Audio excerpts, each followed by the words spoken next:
Hello दोस्तों, इस video में हम पढ़ेंगे excretion process and excretory system of the kidney. तो जो एक्सक्रीशन की प्रोसेस होती है वो by which unwanted substances and metabolic waste eliminated from the body और large amount of waste material carbon dioxide are produced in the tissues during the metabolic process.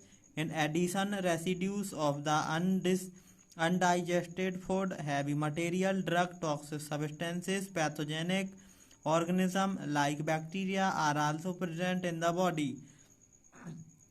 इसमें बोल रहा है कि जो अनवांटेड सब्सटेंस होते हैं मेटाबॉलिक वो एलिमिनेटेड हो जाते हैं हमारी बॉडी में।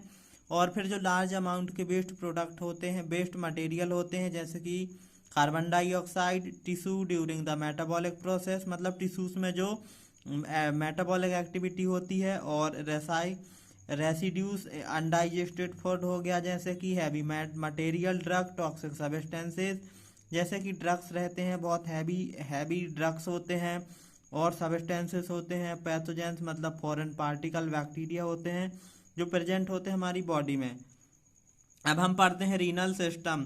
तो रीनल सिस्टम क्या होता है? Excrete water and waste product और harmful foreign substance through the urine, जो यूरिन के थ्रू कैसे हमारी बॉडी से आउट कर देता है। अब आते हैं डाइजेस्टिव सिस्टम। डाइजेस्टिव सिस्टम में क्या होगा?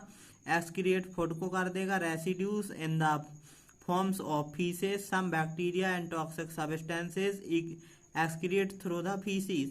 मतलब फेसेस इसमें क्या बोल रहा है डाइजेस्टिव में, मतलब जो फूड होता है उसको एक्सक्रिएट कर देगा, रेसिड्यूट कर देगा, और फीसिस की थ्रू, मतलब फेसेस मतलब अपना फीकल मटेरियल होता है जो वेस्ट प्रोडक्ट, स्टूल बोलते हैं जिसको हम माइक्रोबायोलॉजी टर्म में, तो उसमें बैक्टीरिया और टॉक्सिक सब्सटेंस को आल्सो एक्सक्रिएटेड करता है फीकल मेटल के थ्रू, जिसमें डिफेकेशन मूवमेंट होता है इंटेस्टाइन के थ्रू, लार्ज इंटेस्टाइन में, जिससे वो फीकल मैटर बाहर निकल जाता है।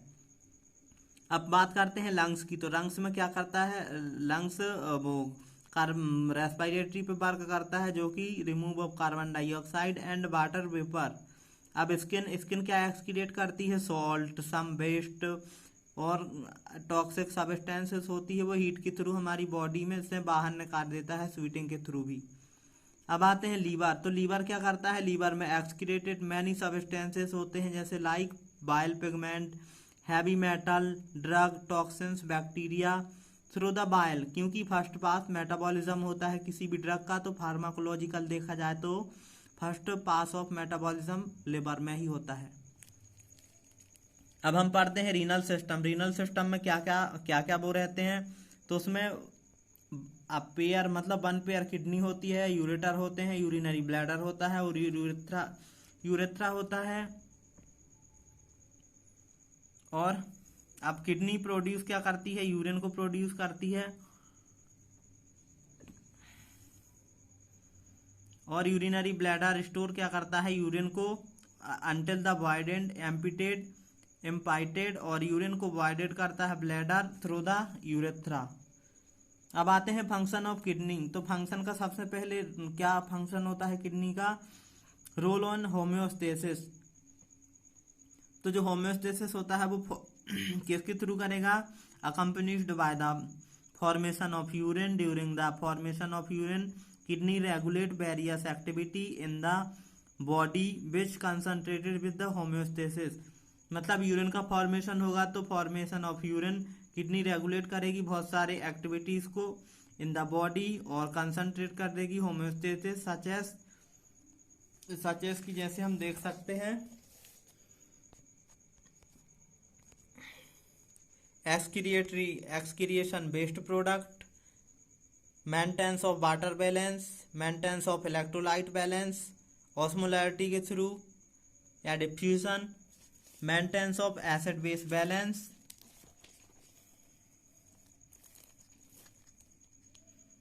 Homeostasis function. अब होम्योस्टेसिस फंक्शन कैसे पढ़ेंगे हम?